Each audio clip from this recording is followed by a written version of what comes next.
पहलवान सास। मधु की शादी के कुछ सालों में ही उसके पति की मृत्यु हो जाती है, जिसके बाद उसके ऊपर सास की जिम्मेदारी आ जाती है और वो अब अपनी सास के साथ घर में अकेली रहती है। मम्मी, नाश्ता बना दिया है, टाइम से खा लेना। दोपहर का खाना शीला आकर बना देगी। मैं ऑफिस जा रही हूँ। अरे क्यों उस टेप रिकॉर्डर पर पैसे खर्चा करती हो? इतना काम मैं खुद भी कर सकती हूँ। हाँ हाँ बिल्कुल।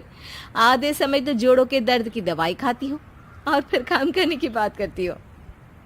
दवाई खाती हो तो क्या, मैं अभी भी अकेली 10 पर भारी हूँ। हाँ हाँ मैंने मान लिया।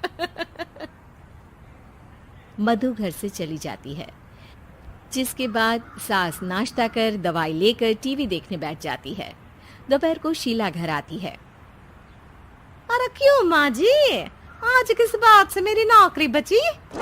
अरे चल, ज्यादा बक बक मत कर, काम कर अपना। शीला खाना बनाने लगती है और सास वहीं पास में बैठ जाती है।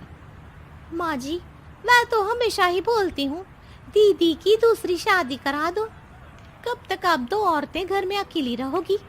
आजकल माहौल भी बहुत खराब है और फिर दीदी की उम्र भी तो निकली जा रही है ना। तेरा नाम टेप रिकॉर्डर सही रखा है मैंने।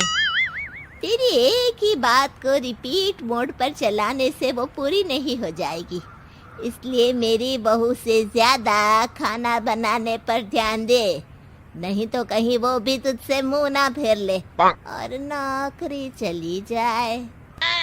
क्या माँ जी, आप भी हमेशा मेरी नौकरी के पीछे ही पड़ी रहती हो? तो क्या तेरे पीछे पड़ूं? इसी तरह दोपहर से शाम हो जाती है और शीला अपना काम खत्म कर वापस चली जाती है।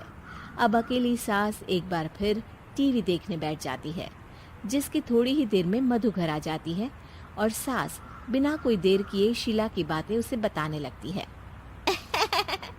मम्मी, आप भी ना किसी बच्चे से कम नहीं हो, जिसके पास हमेशा शीला को लेकर कोई ना कोई बात रहती ही है। अब बस भी करो ना, इतनी बुरी नहीं है बेचारी। अरे मैंने कब कहा बुरी है, बस उसकी बातें करके मुझे बड़ा मजा आता है। सास की बात पर हंसते हुए दोनों डिनर करने बैठती ही हैं कि लाइट चली जाती है।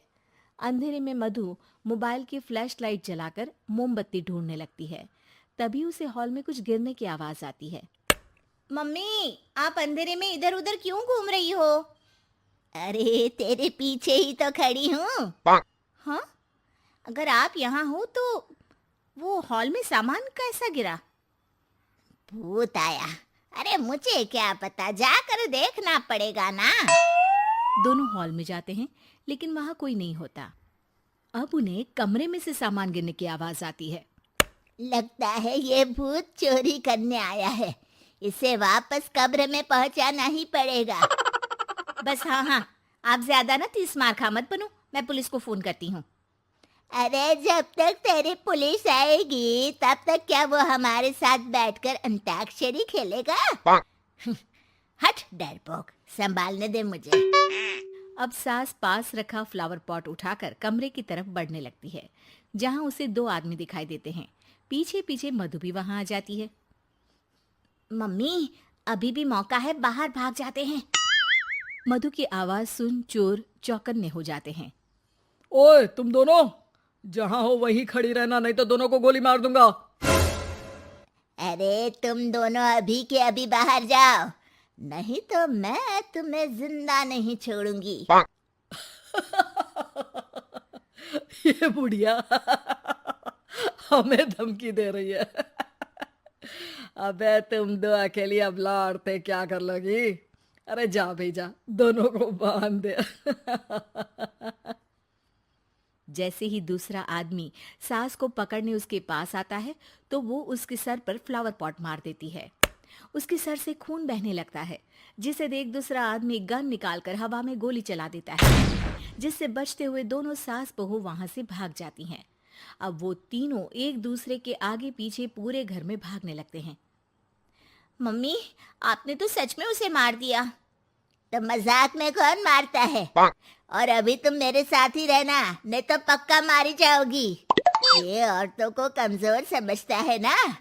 आज इसे औरतों की ऐसी ताकत दिखाऊंगी कि ये आदमी पैदा होने पर शर्म करेगा। ये अचानक आपके अंदर झांसी की रानी कहाँ से जाग गई? वैसे तो हमेशा जोड़ों में दर्द बोलती रहती हो। अभी तुम्हें जान बचानी है या जोड़ों के दर्द की कहानी सुननी है? मधु और उसकी सास कमरे में जाकर दरवाजा अंदर से बंद कर लेते हैं, जिस पर चोर बाहर खड़ा दरवाजा बजाते हुए उन्हें आवाज लगाने लगता है। क्यों डर गई? अरे वैसे तो बहुत धमकी दे रही थी। गेट खोल अब बुढ़िया।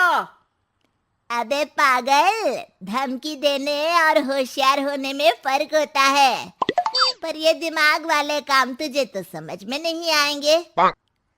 रुक, अभी तेरा दिमाग ही बाहर निकालता हूँ।